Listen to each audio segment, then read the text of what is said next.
In 3, I don't see the tweet. 2, Oh, you wait 1. till. Oh, the tweet's coming in, Lewis. The tweet's coming in. I think the bits are coming in too. I hope you're ready for this. So ready. Oh shoot, I don't see. Okay, there we go. Boom! And we're live. We got a good show for you guys today. We're going to be talking about, oh man, are you guys ready? The redesigned Apple Watch Series 8. It's incoming. The design that we thought was going to land on the stage last year, well, good news. It's coming in hot. I hope you guys are ready. And I got Lewis Walls here with me. He's feisty as ever. Holy moly. he's ready to throw some blows, man. I wish I could just we've been talking for 30 minutes and he's just been complaining about everything in life, and I wish I could broadcast that part because that was probably the best part of the show.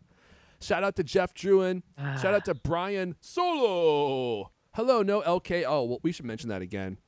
We got Ulysses Martinez here who's saying, hey, y'all. We got Zach Hicks here. Hello, guys. You better lace up those boots, Zach. Keep the chat tight, if you know what I'm saying. We got Streamline saying, happy Cult of Mac Day, everyone. Is that a holiday that I didn't know about? We should capitalize on that. Maybe get some banners or something going on. We got Reese Grundy here. We got Suede. He's smooth as suede. Suede Wilson's here as well. Oh yeah, Zach Hicks has got those steel toes on. He's ready to go. You guys better keep it tight, or you're gonna find a size 12 steel toe boot in your keister. Yeah. So. We'll talk about LK here in a second. We should have mentioned this more, Lewis, because I think we mentioned it just one time, and people don't know what happened to LK. It's so sad. I can't talk about it without tearing up. Yeah, well, I've got a little update I'll be talking about in my intro coming up here. Hey guys, hit the like button. That lets the algorithm know that they should show this video to all the 9 to 5 Max podcast listeners. And then come over here and see what a real podcast is like. So do us a favor. Wow, it's gonna be a spicy one. If we get enough likes, it might even show our podcast to the talk show listeners, and we could save them from that talk show hell. I'm just talking a little trash. It's fine. Yeah, the Puffco King, R.I.P. We're gonna miss him. We're gonna go ahead and just get right into it because if we go too long in the pre-show, then people just start leaving. So let's just get Mrs. You Know Who going. Oh, Mrs. D. Mrs. D? Oh, Mrs. D, you are feisty today. Oh, yes, I just had a very special lovemaking session with one Mr. Egg. Oh, jeez. You gotta be kidding me. Oh, we made some cookies ever so lovingly. Okay. You guys were cooking cookies together. I thought you were talking about something else. That was grody. It was too much information. Well, if you don't mind, Mrs. D, let's get this show going because we got a lot of stuff to talk about, including some very hot news about the Apple Watch Series 8. So if you will, I'm going to get the notes up. I'm going to get the music going, and we'll get this thing rocking and rolling. 3, 2, Lewis. Hello! Welcome to CultCast, the best thing. I thought you were going to start boxing there. You're going to hear all week long. I'm your host, Airfun Elijah. Join me today. I haven't heard from Leander in a while, and I'm beginning to suspect he's keeping him in a hole in his basement where he's being made to rub lotion on his skin twice a day. He is the managing editor of Cult of Mac, second in command, soon to be first, I hear. Lewis Wallace is here. Yeah. I actually saw Leander. Yeah, I actually saw him. Was he putting lotion in a basket, and then you pull it back up on a rope? No, he was hiding out at the office. Oh, he was at the office doing what? Yeah, he was kind of scared of COVID, I guess. So. Oh, does he? Well, for those of you that don't know, we should do a quick update here. So our wise and brave founder, Leander Caney, he's going to be taking a break from the show. He has some stuff going on. I mean, it's not. I make it sound like it's serious. It's just like a legal case or something. By stuff going on, I mean he found a enormous bag of cannabis products in a dumpster outside the Cult of Mac World headquarters. And if you guys don't know, Leander likes to go dumpster diving in the dumpster outside of the Cult of Mac World headquarters building. He's found all sorts of stuff, like high-end speakers. This is in San Francisco, mind you. So, lots of tech startups, and they throw away all sorts of expensive stuff because they're like, I don't know what to do with this Herman Miller chair. I've had it for 2 years and it looks dirty, so they just throw it away. And so Leander goes in there and like finds it, and he literally found a Herman Miller Aeron chair, didn't he, Lewis? Yeah, he's found. Actually, I don't know if it was an Aeron. I think it might have been a steel case. Okay, but still you an know, expensive chair. another like $1,000 Yeah, chair. right, right. It's crazy. And no joke. So right when he decided, he's like, I need to take a extended break from the CultCast. He found, I'm going to guess, 5 pounds worth of keef, which if you don't know, it's like the most potent cannabis product that you could buy. Actually, that may not be true anymore. And so he's on an extended break, and no one's heard from him or seen him since. So I'm glad to hear that he's. That's not true. I saw him. I just saw him, and he I know, wasn't. that's You know what what? But He you was haven't not. seen him in weeks. No, this is last week. Okay, but before that, you hadn't seen him in a while, right? Oh, got it. Yeah. So you just saw him. He's still alive and thriving. He wasn't Okay. blinking, which is good. He wasn't blinking. He was not blinking. Was he just did he just have zero his blinking? head tilted back, and he was just like, I mean, did you poke him with your finger or anything to make sure that his spirit is still with us? No, this was I met him on the street outside, Treat Street. Oh, okay, he was outside. Got it. Okay. Yeah. We're trying to keep our distance because everybody's got COVID these days in San Francisco, Yeah, and right. I was dropping off some rapid tests. Oh, nice. You can get. I just heard that you can get a whole new round of rapid tests from the old government for like $0.00 if you. That's right. Yeah. So I just ordered some. Actually, I was like, oh man, be hawking these on eBay. No, I'm just joking. I'm just joking. I think I might have just got COVID again last week. I didn't test, but I was super sick. There's something going around for sure. Anyway, look at this. We're going way off the track. So what do we got for you all today? So much great stuff here. Let me bring up my notes here. Yeah, we're going to be talking about Apple Watch Series 8 complete redesign. Complete redesign. This is the one that we were expecting last year. I think it was one of the greatest upsets in Apple keynote history, and it looks like we might actually see this. And we got John Prosser. He's back. He's saying that design's coming. Remember that design I hawked last year? He's like, it's actually coming this year. And the thing about these product leaks now is they have these. They've figured out that if they get a talented designer to create like a mock-up, they get huge traffic because they're showing you a product that looks like it might exist even though it doesn't exist. And it looks beautiful, so everyone goes there thinking that it's the product, and it's just, a creation of Ian Zelbo, and he's so talented it makes it look real, So hopefully it comes to fruition. We're also going to be talking about a newer, cheaper Apple TV. I think Apple's going to cave. There's no reason an Apple TV needs to be $200. The only reason they do it is because they want to make money on the hardware, but really now that they're a services company, they could just release like a $50 product and get you on the services, and it looks like that might actually happen. And Lewis is going to talk about the AR VR headset that no one cares about. It looks like that's almost complete. And if we have time, you know what? Apple, they're getting hit hard by this whole work from home culture because they're trying to force everyone back into the office. It ain't working, Lewis. It ain't working. There's this lady I follow on TikTok, and her whole channel, she's like an HR person. Her whole channel is just her saying they're not coming back. They're not coming back because companies expect that their workers are going to come back to the office after 2 years working from home. And, dude, I don't know about that. The work from home culture, it's pretty nice once you get used to it and you get to see like your kids every day and you don't have to like slog it into the office. Essentially, you get to learn what it's like to be Leander Caney. And you get a taste of that lifestyle, and people don't want to go back. And Apple's had some big time departures because of their work from home policy. So we'll talk about that a little bit because it's affecting Apple. Before we dive in, do you want to give a quick thank you to Jamf? Oh, I got some slam on my screen there. Oh, jeez, I like the way you say that. I think you got to really accentuate the F so people know there's an F in there, Lewis. It is hard to say.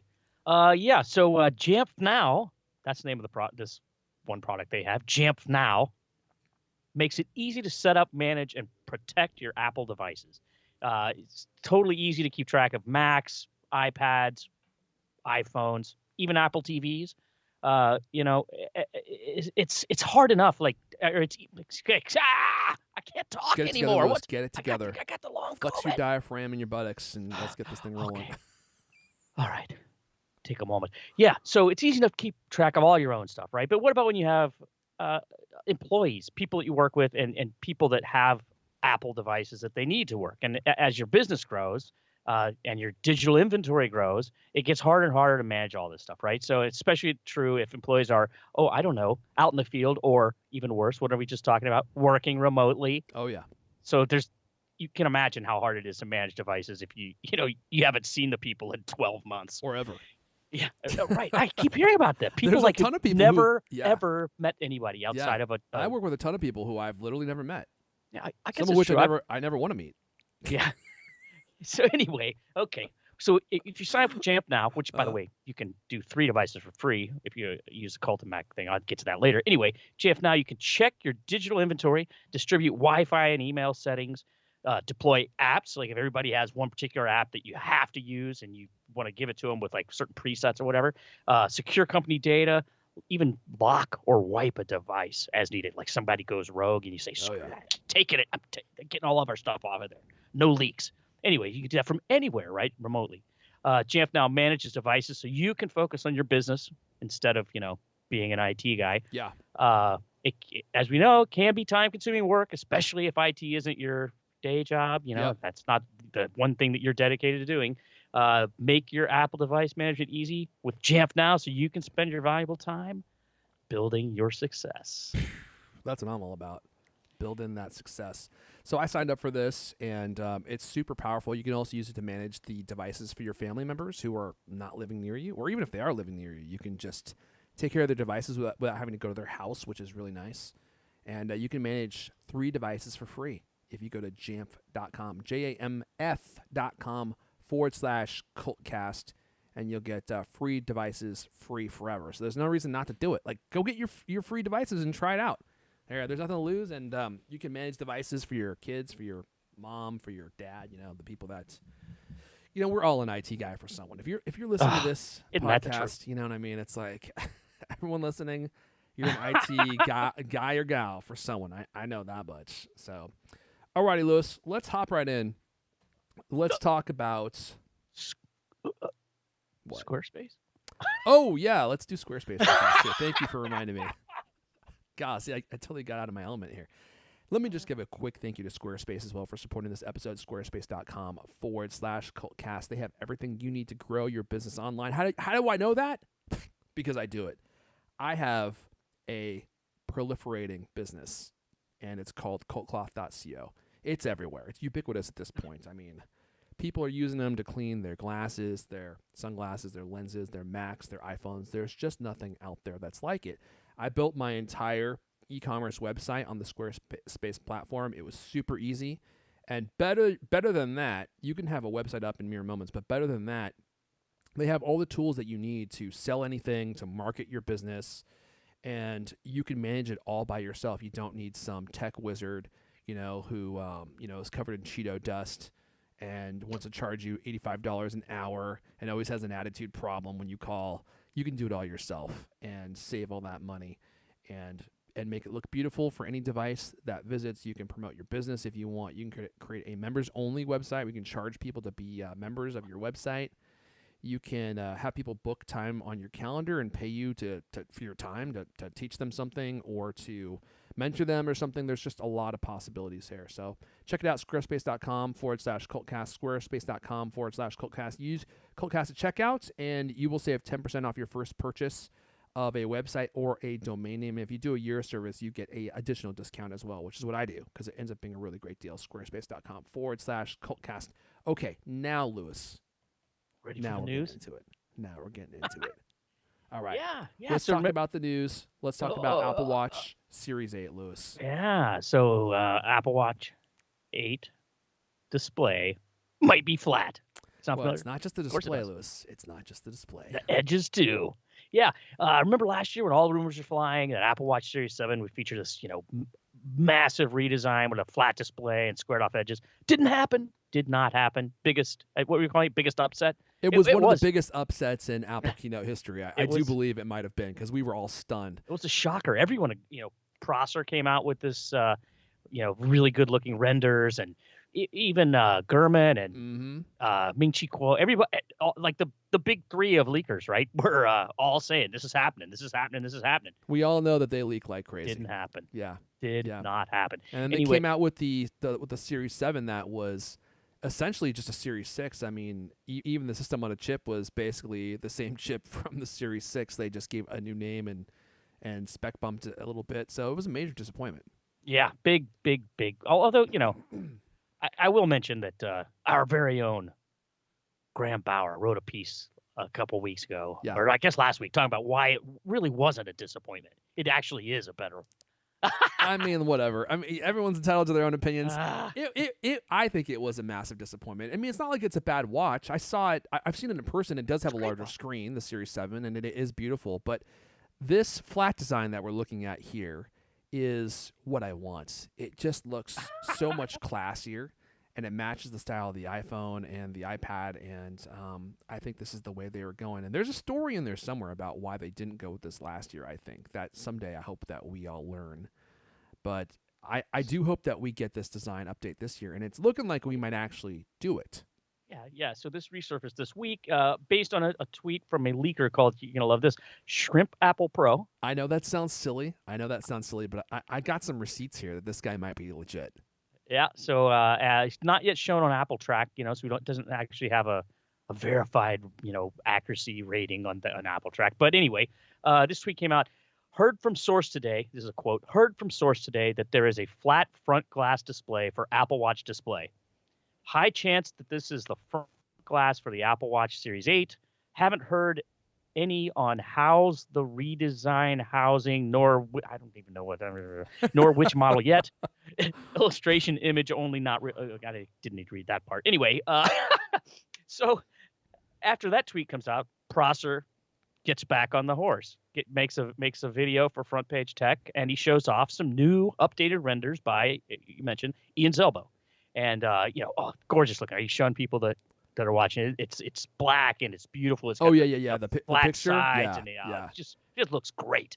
Dude, you know what they should do? You know what Apple should do is they should hire Ian Zelbo. I mean, this guy is actually a good product designer. The images that he makes, they always look like beautiful products, and they would be products that people would actually buy. I mean, it's crazy that he just made this image and it's not a real product, but it looks exactly like a real product. This is based on the pictures that Prosser and Zelbo saw last year. That's based on the same pictures, right? From the leaked images that made everyone so sure that this is what it was going to look like.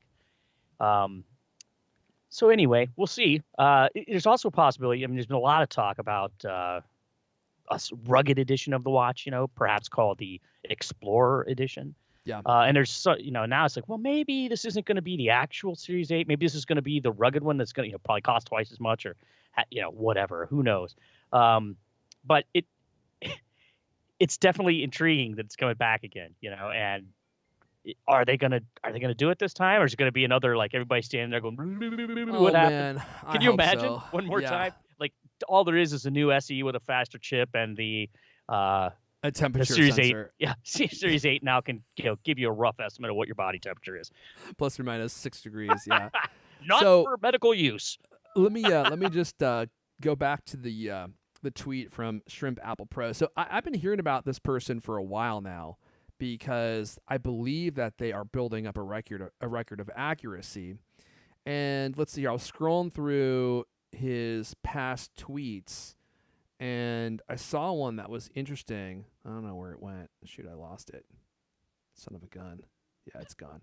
And essentially what he had done was retweeted himself, and he was showing that he had basically predicted last year that the Apple Watch would indeed not be changing and would be a little bit thicker, a little bit thicker front display, right? The glass would be a little bit thicker, and that it would have a round body. So even though Front Page Tech was saying that the design was going to change and be more flat, he was saying that that was actually not true, and he got it right. I think you're a little presumptuous. You keep saying he. I mean, oh yeah, that's right. I don't see any pronouns listed, this and could very well be a shrimp person. Maybe it's that's a shrimps.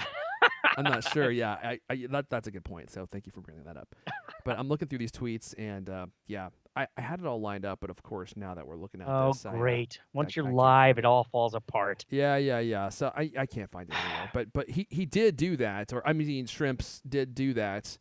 And so it lends credibility to this story that now that Shrimps is saying that it is going to be potentially flat, that actually may be happening. And I hope I hope Shrimp's right, because I would love to have this design. I wanted it last year. It didn't happen, and it looks like it might finally be incoming. And we need something more than just a temperature sensor.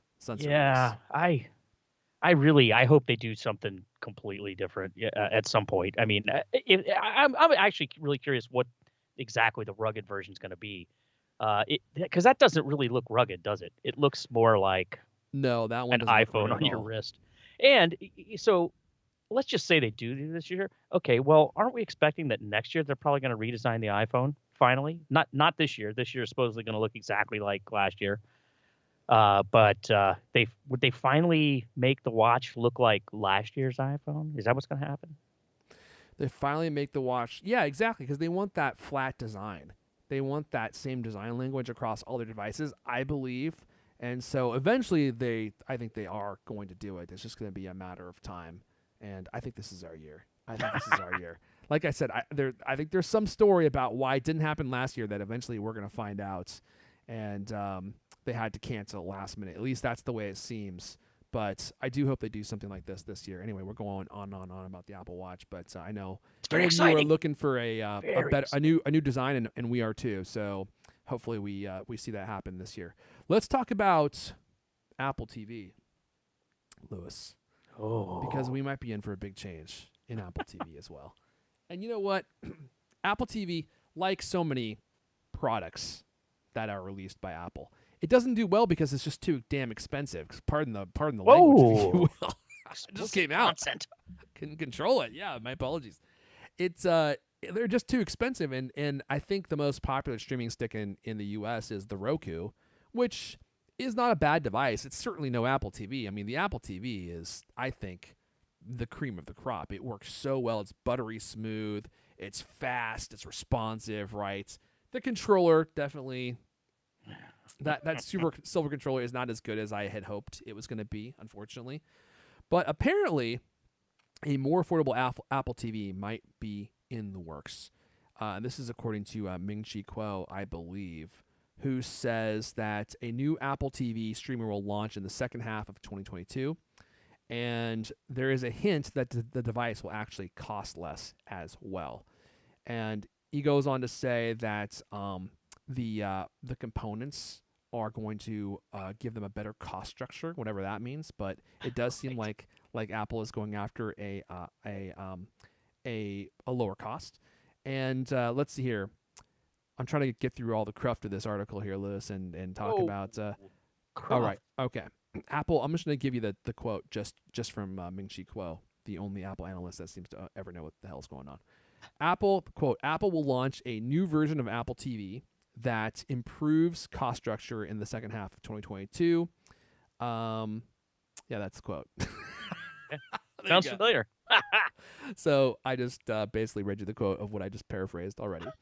Um, his comments on Friday about integrating hardware, content, and service also raised the possibility that Apple is going to bundle the Apple TV, the Apple TV hardware with the service of some kind, which I think that they're probably going to do.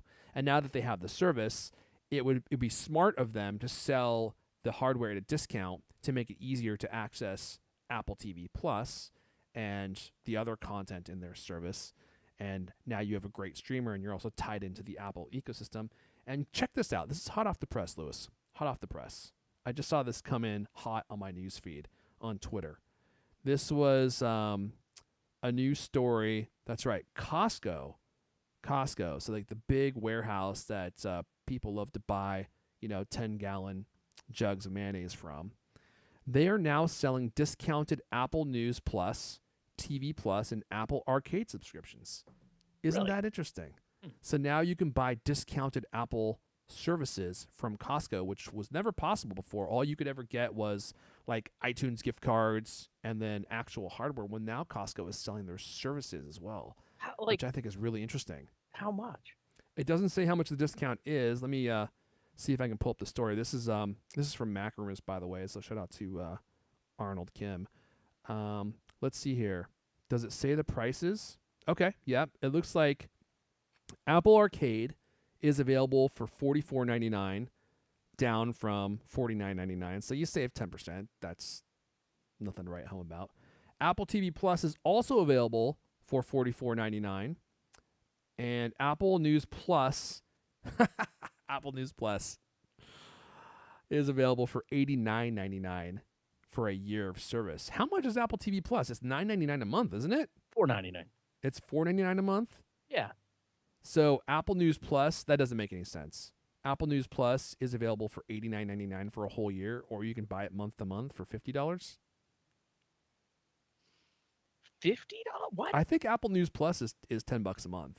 I'm pretty sure it is. Yeah, I mean, does anybody buy these things a la carte, though? I mean, Well, I mean, I think probably. somebody must, but Yeah, okay. Oh, yeah, see, I should have just kept reading. Apple does not offer a yearly subscription for Apple News Plus, but it does sell it for $9.99 a month for a total yearly price of $120. So, yeah, that's actually a substantial discount. You can buy it for $90 if you actually use Apple TV Plus. And I would be surprised if they don't eventually offer Apple One subscriptions, which it doesn't look like they currently do. are they gonna? I mean, would they do that though? I mean, discount it even more? I mean, because Apple One, if you buy everything, it's only $30 a month, Yeah. and that's everything: iCloud, Yeah. access to all this. I would So be surprised if they didn't eventually do that and gave you a discount on it. You know, the other thing that recently came back is iTunes gift cards. I don't know if you know this, but they, I think, discontinued iTunes gift cards for a while. And the only way you could get a gift card was buying the Apple gift card.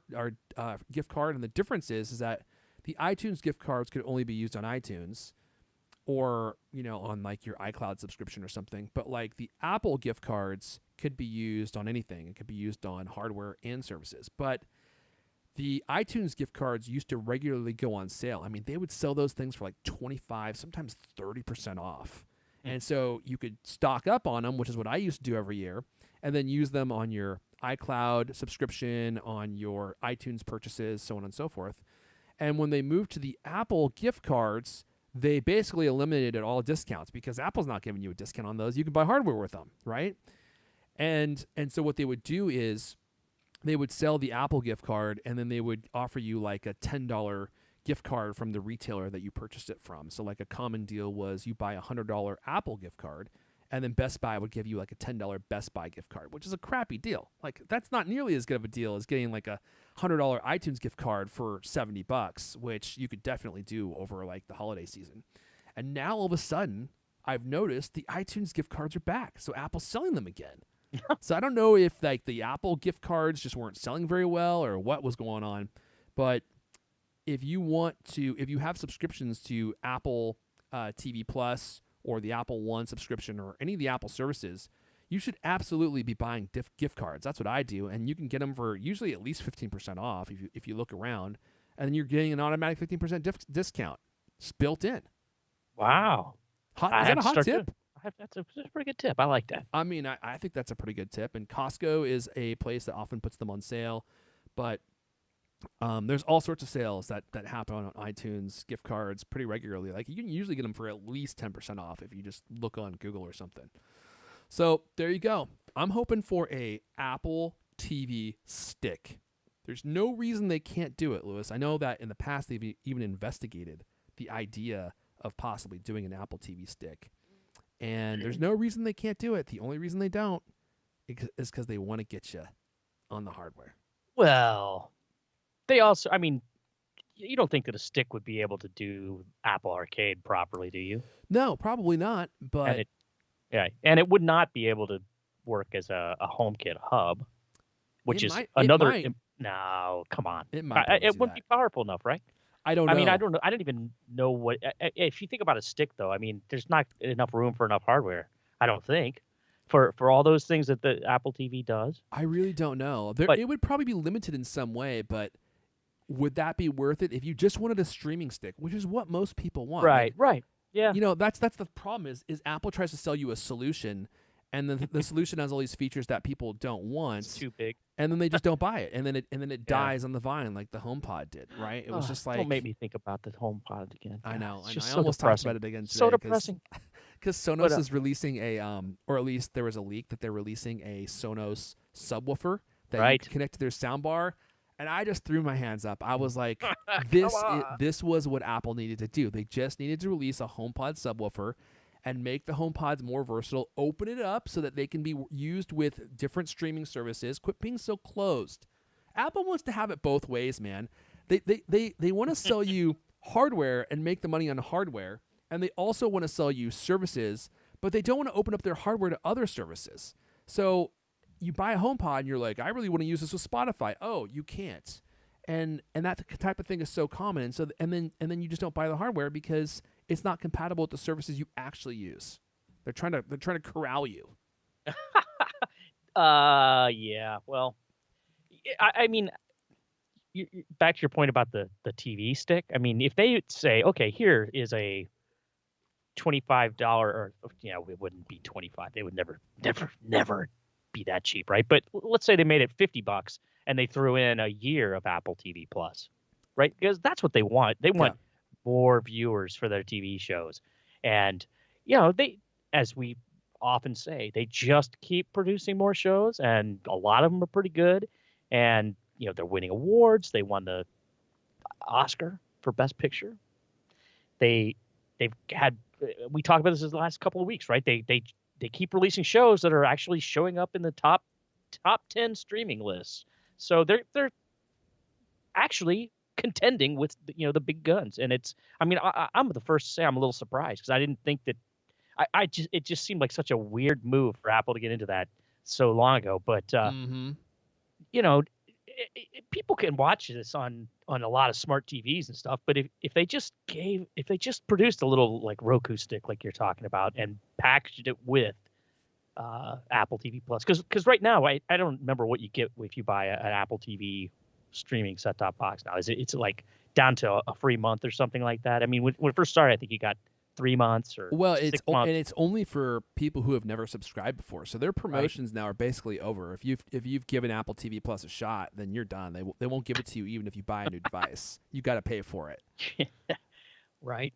And I'm still not. Although I've definitely almost subscribed to it multiple times. Because the $5, what you get for $5 a month, I think is actually a really good value from Apple because they give you all the best streaming quality, they give you the best sound quality. They don't hold anything back like what Netflix is doing now. And Netflix is wondering why they're losing subscribers. They're nickel and diming you on every chance they get, right? But that's neither here nor there. I'm going to the chat here. I just want to mention a couple things that we've talked about in past episodes. I see some interesting commentary coming up, and it looks like we got a comment from Matthew Clark. Lewis, do you remember when we talked about the Apple self-repair kit and we talked about the sand and we were baffled by the sand? Oh yeah, we know what that is now. Okay. Oh, that's right. Did someone tweet us about this? I don't remember where I saw it, but I was like, I believe so. Okay. So we saw it in the manual. Yeah, but you know what the sand is for? Yeah. Did it say in the manual? Yeah. It's for disposing of batteries, right? Well, yeah. It's for just disposing of batteries that have caught fire.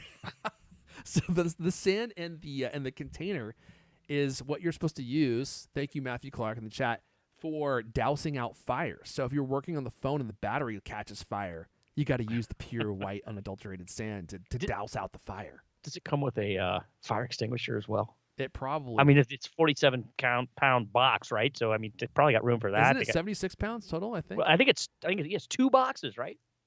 Yeah, it's 2 boxes. I think one that's like 46 and one that's like 35. Yeah, so there you go. Because we were truly baffled. Like when we were looking through that manual, we're like, "What the heck is the sand for?" When I first saw that thing on the, I was like, "What is going on?" I really thought it was some kind of weird, like somebody in the Apple art department was pranking us. It actually comes with Apple sand. let's just throw some sand in there. They're all laughing, high five each other. That's a great idea. And we got a comment from Christopher Gavin. He says he's talking about the Apple TV stick potential. He's saying if it's a stick, I can't imagine it'll have storage. It will be streaming only. Yeah, that's probably true. It probably will be streaming only. And but that's kind of my point. That's really what most people want. They just want something that's going to stream and be buttery smooth and let you access Apple content. And he was also saying you'd probably not get a remote with it. It will probably just be like the remote on your phone, which is probably also true. But I don't know, like that might be kind of inconvenient. What do those Apple stick or Roku sticks come with? That's a great idea. They probably come with a remote. They probably just come with a cheap plastic remote. Yeah. I'm looking at it right now. Roku streaming stick 4K. Yeah. $40, $50 comes with a little remote. Yeah. We got Matthew Clark saying the sand is the only way to extinguish the flames. Normal ways don't really work. Oh, wow. So if you spray it with like a fire extinguisher, yeah, I guess it's a chemical fire. So you gotta remove all the oxygen. Otherwise, if you spray it with an extinguisher, you're gonna end up like one of those stunt guys in the movies, just going as you're flaming and running towards the window to jump out. Stop, drop, and roll. I don't know if that works because there are some chemical fires that you can't even put out with water. Like if you jump into the water, they just keep burning. Isn't that wild? Yeah, you don't want one of those in your living room. The whole repair from home situation really is so wacky to me. The fact that people would get these 2 huge boxes with all this complicated equipment and try to fix the phones themselves is really kind of mind-blowing to me. If you're doing it for professionally to fix other people's phones, that makes sense. But if you're like, I'm going to replace my own screen, and then you order those 2 giant boxes from Apple, I just think that's it just seems like a very strange idea. Don't put water on it. Don't put water on a magnesium fire. Now, there's a tip for you, Lewis. Thank you to Jeff Keep Druin. that in mind. If there's one thing you all take away from the show today, it's that don't put water on a magnesium fire. Because when someone's Strangely about poetic. when someone's about to put a fire or extinguish a fire, I slap their hand and I stop it before and I'm like, what is causing that fire? What is burning over there? Is it magnesium? Because you're about to make things much worse, my friend. Okay, we could talk about fires all day. We got people talking about deep fried turkeys in the chat now. Oh man, now I'm getting hungry. Dude, I love deep fried turkey. All right, let's see here. Let's talk about the AR VR headset, Lewis. Speaking of turkeys. Well, the device that I would safely say 5% of people are actually interested in. Although, I think once it comes out, people are going to be changing their tunes on the Apple AR VR headset. I think it's going to be way cooler than we think it's going to be. And as long as it's not like, $5,000, it might be a device that I actually buy. But it looks like it's in its final stages of development here, Lewis. Yeah, this is crazy. This just came out today. Apple apparently showed off its AR VR headset to the Apple board of directors last week. So, it's secret project, right? Secret. They've been talking about launching this thing for years now. But supposedly they actually got a demo, and that is like the latest sign that, hey, we might get a peek at this thing at WWDC this year.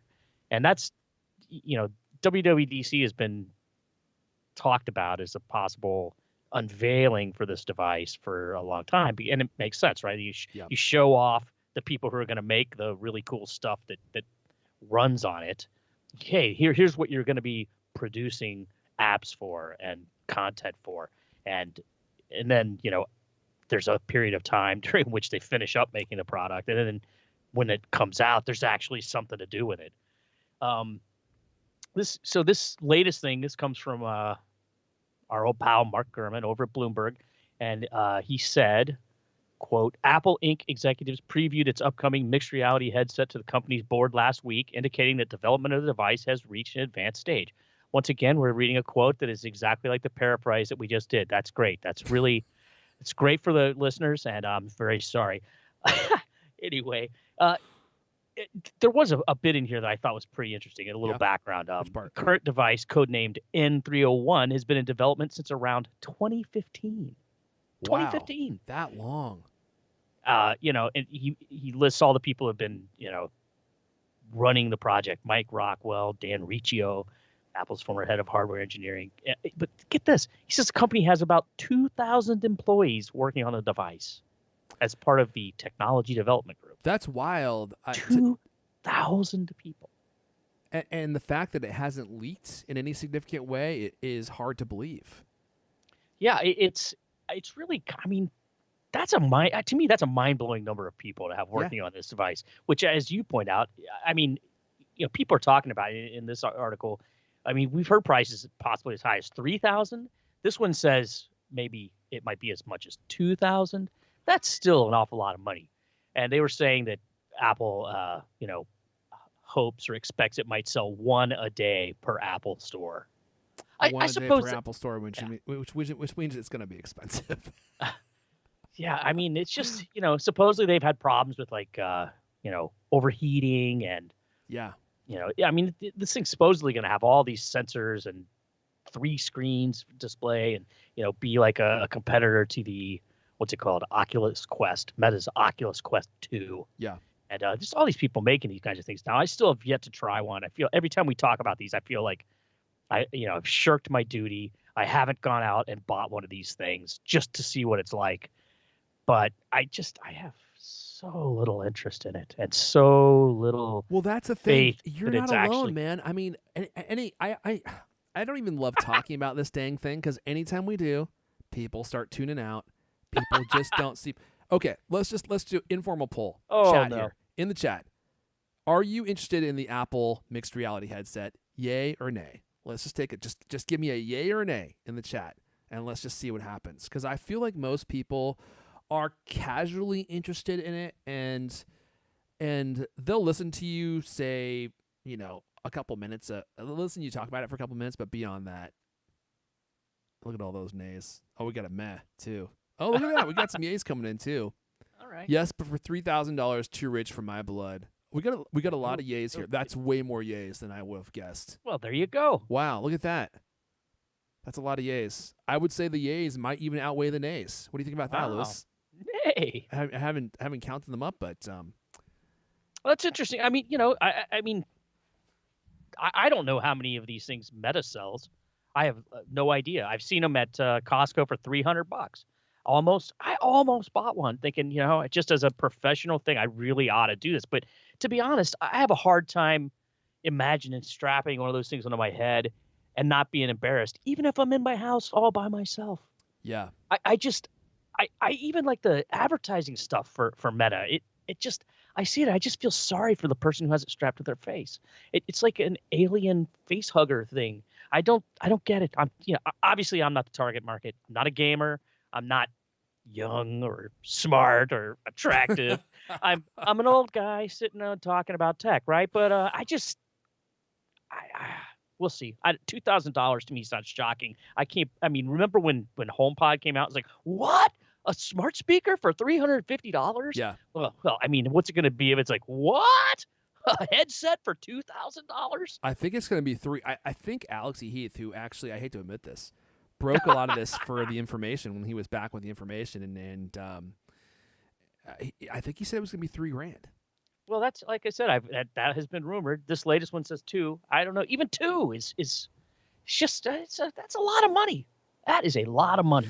Here's the thing. I know I've said this before, so I'll try not to go on a tangent too much on this, but I think that the Apple mixed reality headset is going to do a lot of things that the Oculus Quest doesn't do. Now, first of all, it's a mixed reality headset, and it's supposed to have like a digital crown on it, at least according to the story that Alex put out, where you can like literally like dial in the amount of reality that you want to see. So all the way off. maybe you show up to a blind date and you see what the person looks like, and you're like, oh boy, I need to dial this back from reality to virtual reality, because otherwise this date's not going to go well. And so you should be able to overlay virtual elements over the real world, which is the thing that I think is really fascinating, because like the Oculus is a completely different product. The Oculus, it's cool, man. I mean, it's come a long way too. It used to be something that you had to have like a high-end computer to use, and you'd have like wires attached to you everywhere. And now it's like this super sleek, completely wireless device that you can wear and game on. And the gaming experiences are pretty cool, although they make a lot of people want to yak. So there's that problem. But the Apple Mixed Reality headset is not going to be a gaming device. It's going to be an augmented experience that allows you to compute in the virtual world and in the real world with augmented overlays. And so I hope they've come up with some really cool applications for it, and they don't release like the Apple Watch Series 0, where it's like super slow, totally pointless, and has like a bunch of gimmicky features, but doesn't actually do anything useful. That's essentially what the Apple Watch Series 0 was, and aside from telling time. But for $3,000, yeah, it's going to be a tough sell because for most people, they don't know what this device is, what it does for them, and why would they spend $3,000 on it unless they're an early adopter and they want to make like YouTube videos or something. But I wouldn't even buy this thing to make a YouTube video because Apple is really smart about that now. They send these devices, they send all their products to YouTubers that they know they can depend on to give a pretty positive review. And so by the time you get it in house, all the YouTube videos or all the YouTube reviews are out, and so you can't even really get a video that gets a lot of clicks for that reason just by buying the device. So I don't know, man. It's gonna be Renee Ritchie and MKBHD and iJustine who are gonna be like super psyched about this and making videos about it, even if it doesn't really do anything super special. You're blinking a lot over there, Lewis. What are you thinking about? Really? I got the canny thing. You got the canny blinks. I guess I have yet to. Is there anything else that's mixed reality like that? AR, VR. Like, to do VR, doesn't it need to be like a Quest, like ski goggles? Yeah. Like you can't. Yeah. But you're so. And if it has augmented reality, then I guess what you suddenly can see through the lenses. Well, no, that's what the screens are for, and the cameras on the front are for. It's all going to be completely like you have a little like a webcam version of your world. That Essentially, you see. yeah. Essentially, yeah. That's it's what it's going to be. It's too freaking weird, man. So a lot of cameras do how do I describe this? A lot of cameras have OLED displays in them now. So when you look through the viewfinder, you're not actually seeing the real world because there is no prism inside that reflects the light into the eyepiece. It's literally just a video display, and then they overlay stuff on top of the video. So that's pretty common already. That's been around for years and years and years. So I think essentially this is just like another version of that technology where it's just a big display. There's cameras on the outside that are feeding the video feed on the inside. And if the displays are high quality enough, you will get a pretty realistic representation of the outside world. I mean, it's not going to be perfect, I don't think. But if the internal cameras or the internal screen is like HDR, 8K, I mean, it's going to be Retina. I mean, that's going to be pretty high quality, and you may not even notice a difference. In fact, things in your life might actually look better than they did. It's going to be better than your real eyes. Just run a fancy little filter on it, like sit down and eat your meal. Oh, this pasta is not that exciting looking. Oh, let me just turn on the little filter. Oh, look at that. It really pops now. They already got a bunch of filters like that. Not for food, I don't think, but like for TikTok. Man, TikTok has some amazing augmented reality features. There's this one that's like super trendy right now where it basically is like a sad face. So you turn it on and it makes your face look like you're crying no matter what your facial expression is. And it looks really accurate. It's actually really wild how many filters they have now that look super realistic. So like the wife's yelling at you and you're just like, oh, turn on the happy filter. Look, turn that frown upside down. You literally turn the digital crown to turn the frown upside down. It's like, do you want like... Hi, honey. Yeah. Glad to see your mood is improved. She's so happy to see me. Oh my God. I don't know, man. I'm excited to see what they do. The question is, gentleman's bet here, Liz. Gentleman's bet. The question is, do they announce this at WWDC, which is next month? Well, that's what this rumor would tend to make you think. I mean, and what we've been hearing is that this thing, they've wanted to have this come out for years, and they're talking about actually releasing it later this year or early next year, right? So, yeah. I mean, if they're gonna give developers a look at it and time to ramp up some stuff, yeah, I mean, it makes a lot of sense. I'm super curious about it. I mean, I don't think it's a product for me, but I can't wait to see it either. I'm totally curious. I think it's a yay. I think they're gonna have to announce it at WWDC. And what I'm hoping is, so like all the OSs come out, right? So I heard someone say, I forget who this was, that they are going to change the name of iOS to Phone OS, right? because they dropped the support for the iPod, so there's no point for it to have the iOS designation anymore. It's going to be like iPhone OS. And for the mixed reality headset, I'm hoping they actually do give it the moniker iOS, EYE-OS. How do you like that? Well, that's the other thing in this. We've seen references in code to Reality OS. Gurman in today's story referred to it as ROS. I saw that Reality OS. Yeah. No, just ROS. Oh, sorry, but I think it stands for Reality OS. Well, yeah, but I mean, really weird to just have it be ROS. Do you think? Yeah, I do think that's a little weird. By the way, thanks for people saying that my volume is low. Does my volume sound low to you, Lewis? People have been complaining about this for weeks, and I keep trying to fix it, and it's like no matter what I do, I can't seem to get my levels any higher, and I have no idea why. It's male menopause. You think that might be it? You sound perfectly fine to me, but of course I don't want it to clip though. So that's world. That's always my concern. I'm like, I don't want to start clipping. I would rather it be low. It's just like yeah. Is this the only time in your life you've ever been people can complain? At Irfan, he's just not loud enough. I mean, I flex my diaphragm and everything, so and sometimes I pinch my buttocks so that I can really project. Geez. You know what I mean? Okay, great. Okay, I turned up my levels a little bit. Let me know if that seemed to make any difference. But for my levels in my mixer look fine, so it's a little weird. You sound fine to me. Jeff Druin says better. We'll see what happens. Alrighty. You know what I want Dr. Disrespect OS. I would call it yeah OS. How's that sound? How's that sound, chat? Volume's fine? Okay. That one up. Okay. So that did maybe fix the problem. We'll see if that fixes it. Just let me know if I'm clipping, guys, okay? I'm relying on you. Don't let me down. I'm going to be so mad at you. God, we're almost out of time here, Lewis. Should we do the Apple work from home story? I do think this is an interesting work from home story, or a developing story, I should say. And this is affecting companies worldwide, especially. I know we have a lot of tech people that are here watching this. And this is an interesting story. If you work in tech, if you work anywhere, but especially if you work in tech, because people are not enthusiastic about going back to the office.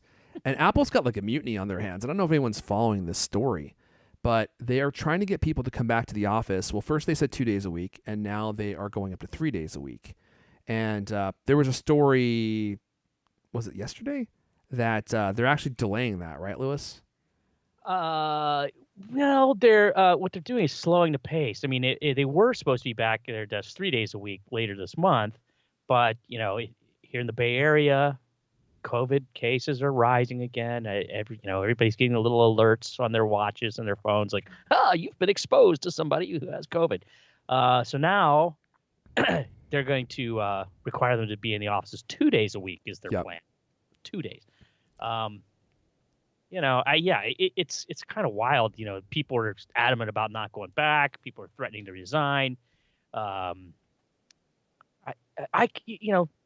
don't know what to think about it. I mean, I understand why Apple wants people back. I mean, I think we're 2.5 years into a completely unnatural situation, and I mean, I can't imagine running a company that big all remotely. But at the same time, like if you. I mean, there are a lot of people in San Francisco that worked on there. I mean, I had a friend who worked there, and he, 2 days or 2 hours a day on a bus, right?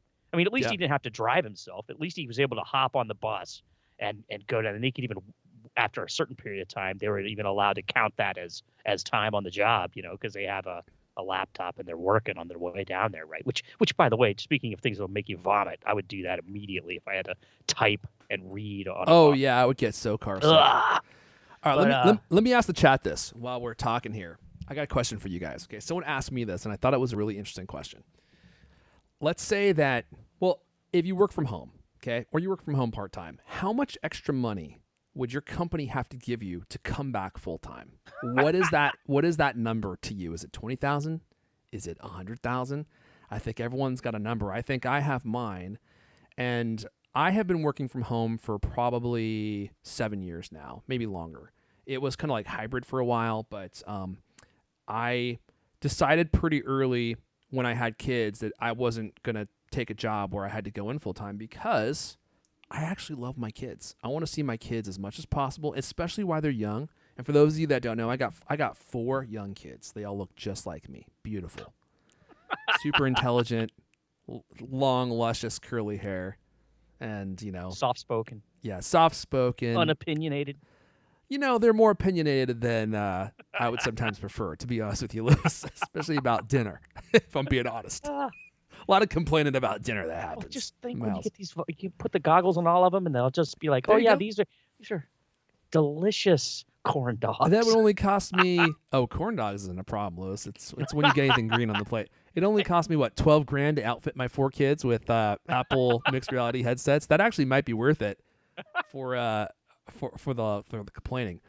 But once you get used to working from home, you don't have to shower to go in. You don't have to get ready. You don't have to prepare your lunch. There's no commuting. I mean, in the Seattle area, it's easy for you to waste 2 hours a day just commuting.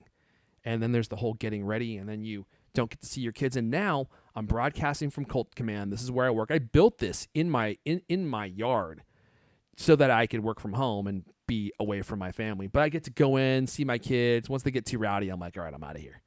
But I can eat dinner with them. It's like I get to see them all throughout the day. And those interactions are priceless to me. I would not trade those. If you wanted me to come in full time, it would probably cost you an extra, I'm going to say probably $60,000. You'd have to pay me an extra $60,000. Now, look, wow. I realize that's a privileged position to be in. Like, there's a lot of people who wouldn't be able to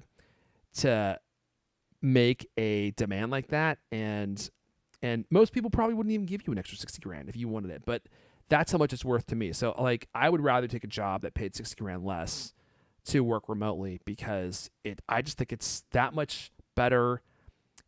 Just from a life and stress perspective, it's so much better working from home, I think. Oh yeah, I see people that do the commutes. I mean, I just can't imagine burning that much of your life driving, especially in the Bay Area when it's like, I mean, other parts of the country, I think it's a little bit more predictable, but here sometimes it could be 20 minutes or it could be an hour and a half, and never knowing exactly how much time difference is going to be. Oh my God. And then at the price of gasoline these days. Oh my. Oh dude. Yeah. You factor that in. Right. Yeah. And for me, like we, when I was younger, there's this bridge that crosses the, from Seattle to the other side of the water is like Bellevue, and like the other side of, kind of like the tech hub in this area is like Seattle and Bellevue. And there's a bridge, and it was free. You could just cross it. And now they have tolls on that bridge. And it's like, dude, you could pay $8, $9 just to cross the bridge one way. You know what I mean? And so now you got to add that into your costs. All right, here we go. In the chat, we got Sparkle Boom saying double. They'd have to pay him double, which means I'm gonna guess, going from 200,000 to 400,000 because he's a high quality individual. We got Jeff Druin saying no amount. I'm about to buy a camper and work on the road. Nice. If you're a developer, that's pretty appealing. Let's see here. Streamline is saying, been working at home since 2020, maybe $30K to get me to go back in. Level Remix is saying 40% raise. I thought he said 40K, 40% raise. Ryan Stryker. They would have to pay for my gas. That's it. Ryan Stryker's pretty easygoing, but he's got a great job. He's like on that elite military force where they kick your door in. They're like, here comes Stryker, and he kicks his foot through your door and he blows you away with his 12 gauge. So that'd be pretty cool. Let's see here. I've been told my laundry during meetings. Oh, I fold my laundry during meetings. I have literally done, not recently, but I have literally done meetings from bed. Like, I'm just like, if it's a meeting that I don't have to say anything in and the camera doesn't have to be on, I'm like, I'll just be in bed. If it's just like a listening meeting, it's like, I'm just here to listen. You don't need me to talk. I'll be in bed for that. I don't know, man. So Apple has this major problem, right? There's a lot of people inside Apple who are really upset that they have to go back to work. And Apple is having a retention problem just like other tech companies. In fact, there was a story that I think was out a couple weeks ago that you guys may have seen. Apple's director of machine learning resigns due to return to office work. Apple's director of machine learning, Ian Goodfellow, has resigned from his role a little over 4 years after he joined the company, after previously being one of Google's top AI employees, according to The Verge. So they lost this guy because he didn't want to come back to the office full time. Let's see here. The story goes on. Goodfellow reportedly broke the news to staff in an email saying his resignation is in part due to Apple's plan to return to in-person work, which required employees to work at the office at least 1 day per week by April 11th, 2 days per week by April or May 2nd, and at least 3 days per week by May 23rd. So the May 23rd day is the one they just postponed. He goes on to say, I strongly believe that more work flexibility would have been the best policy for my team. And there are just countless people that I know that have kids, especially, that are developers that want to go on the road in their camper, and they're like, I don't want to go into the office anymore. And if there's one good thing that came out of COVID, it's the fact that it kind of changed work culture, I think, is that companies realized we could have people just work from home. We'll make our tools better so they can collaborate better. And they changed their policies permanently. Like Facebook is one of them. I think they said they're going to have half their workforce off-site by some date in the future. That's crazy. But the other thing, sorry, I'm rambling, but I've been giving this a lot of thought. The other strange situation that's been created by this whole work from home culture, especially amongst tech workers, is it has allowed people, for the first time I think in the history of the world, it has allowed people with, it has disconnected people and their earning potential from the places that they live, right? If you lived in the city, you would make way more money than someone who is in a more rural area. And now that's just not true. You can take your high-paid tech job with you wherever you go and move somewhere that's a lot cheaper to live. And what is happening is it's driving up the property prices in all these places that surround, tech areas, or even don't surround tech areas. Like the whole state of Washington has been lit up with super high property prices, which I think there's more reasons than just the tech workers moving all over the place. But it allows tech workers to take their salaries and just go wherever they want and pay as much as they need to get a house. And it's like just making the price of housing go up everywhere. So it's a really interesting time, because if you can make $200,000 with your salary and RSUs and go to, Bellingham, Washington and make that same money, it's like now all of a sudden you're living like a sultan. You're living like El Caney. Yeah. It's crazy. And the whole thing of like, have you seen some of the rigs people have? The digital nomads. Like this guy in the chat was talking about getting a van, right? I mean, I had a friend who did that. He went on, just basically said, "Oh well, I think I'll live here for a while. I think I'll live there for a while." It's very appealing. I mean, if you are footloose and fancy free. If there's one thing you guys need to know about me, I'm footloose. I never miss a chance to come slide into the living room in my socks and my white briefs. And your loose feet. And my feet just get loose. You know what I'm saying? They're all over the place. It's like James Brown action. Oh, nice. Bust out one of those Michael Jackson kicks, Lewis. Yeah, you'll have to show us that. I'd love to see you do some fancy right now. Some fancy foot action. What do you think, Lewis? I don't think so. You got any fancy foot action you could show us before we wrap up here? I've kicked someone in the, once or twice, but that's about it. Okay. Well, I just figured since you're in a band, like you probably get into it doing some fancy foot action. I'm not a dancer, unfortunately. I think everyone's a dancer deep down. There are just those that are willing to show it, and those that like to do it in private. You know what I'm saying? With your VR headset on. All right, I think that's all we got, Lewis. Should I keep the music? Cute. Okay, I was waiting for you to say something, but you're just standing there blinking. I thought you said, should I kip the music? And I'm like, cue up. But yes, cue it up. All right, all. You know what's funny? It's like we got more people than ever watching now, but here we are wrapping it up. So if you want to rewatch it, just go to watch.thecultcast.com and you can see the whole rebroadcast. We're going to go ahead and wrap it up there. That's all the CultCast we have for you guys this week. But you know what? We've got more CultCast to come. We're releasing clips on the Cultimac YouTube channel now, so that's pretty cool. If you want to rewatch clips or didn't catch the whole show or don't want to watch the whole show, you can go to watch.thecultcast.com.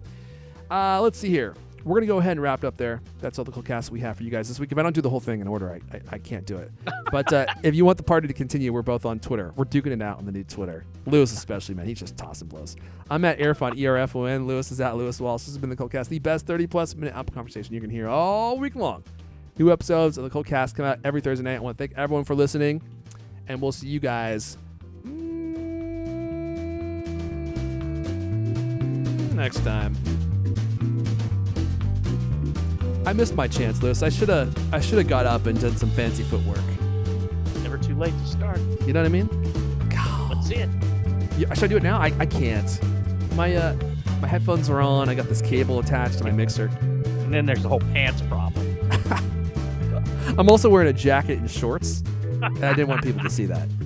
It's interesting look. It's not a cool look, you know?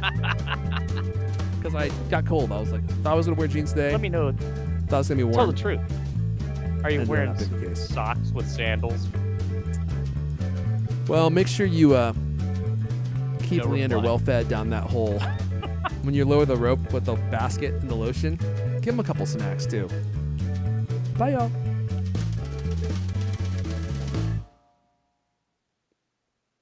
There we go. That's a